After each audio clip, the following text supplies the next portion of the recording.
How's it going, everyone? Vandrin here with another episode of Daily Spell, where every day we highlight one spell from 5th edition Dungeons & Dragons, go over the basic information of the spell, discuss my thoughts on its usefulness in certain scenarios, and close things out with a brief narrative description of the spell taking place. Today's spell is Antimagic Field. Antimagic Field is an 8th level abjuration spell with a casting time of 1 action and a range of self, creating a 10-foot radius sphere around the caster. Antimagic Field has verbal, somatic, and material components, if your DM requires them, meaning that there will be words, motions, and specific items needed to cast the spell. The specific item needed for casting Antimagic Field is a pinch of powdered iron or iron fillings. The duration of Antimagic Field is up to 1 hour. It is important to note that Antimagic Field is a concentration spell, meaning that if you suffer any damage, you will need to succeed on a concentration roll to determine if the effects of the spell remain in place. Also, if you choose to cast another concentration-based spell, the effects of Antimagic Field will immediately vanish. The description of Antimagic Field via the player's handbook, beginning on page 213 and concluding on page 214, is as follows. A 10-foot radius, invisible sphere of anti-magic surrounds you. This area is divorced from the magical energy that suffuses the multiverse. Within the sphere, spells can't be cast, summoned creatures disappear, and even magic items become mundane. Until the spell ends, the sphere moves with you, centered on you.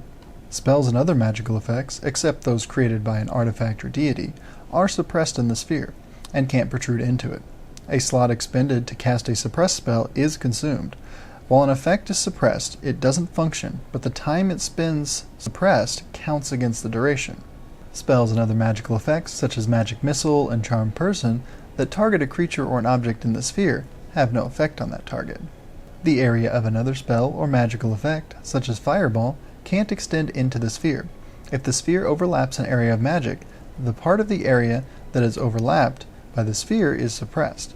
For example, the flames created by a wall of fire are suppressed within the sphere, creating a gap in the wall if the overlap is large enough. Any active spell or other magical effect on a creature or an object in the sphere is suppressed, while the creature or object is in it. The properties and powers of magic items are suppressed in the sphere. For example, a longsword +1 in the sphere functions as a non-magical longsword. A magic weapon's properties and powers are suppressed if it is used against a target in the sphere or wielded by an attacker in the sphere. If a magic weapon or a piece of magic ammunition fully leaves the sphere, for example if you fire a magic arrow or throw a magic spear at a target outside of the sphere, the magic of the item ceases to be suppressed as soon as it exits. Teleportation and planar travel fail to work in the sphere, whether the sphere is the destination or the departure point for such magical travel. A portal to another location, world, or plane of existence, as well as an opening to an extra dimensional space, such as that created by the rope trick spell, temporarily closes while in the sphere. A creature or object summoned or created by magic temporarily winks out of existence in the sphere. Such a creature instantly reappears once the space the creature occupied is no longer within the sphere. Spells and magical effects, such as Dispel Magic, have no effect on the sphere. Likewise, the spheres created by different Antimagic Field spells don't nullify each other. Antimagic Field is an incredibly useful, high-level spell. The description of the spell showcases all of the various ways that it can be used in quite a bit of detail this time around. So I'll save us all a little time and jump right into today's narrative description. Stepping forward into the fray, you toss a portion of the iron dust you carry into the air, tracing the spell symbol in front of you and rapidly saying the incantation. Suddenly, the magic bursts forth around you, encompassing you and your companions, moments before the dark wizards simultaneously cast fireballs in your direction. They explode, filling the chamber with flames. As the fire slowly dies down, you glare forward and begin to advance. Thank you for watching. Please comment below what your own thoughts are on Antimagic Field, and feel free to share stories from games you've played in where it's been used.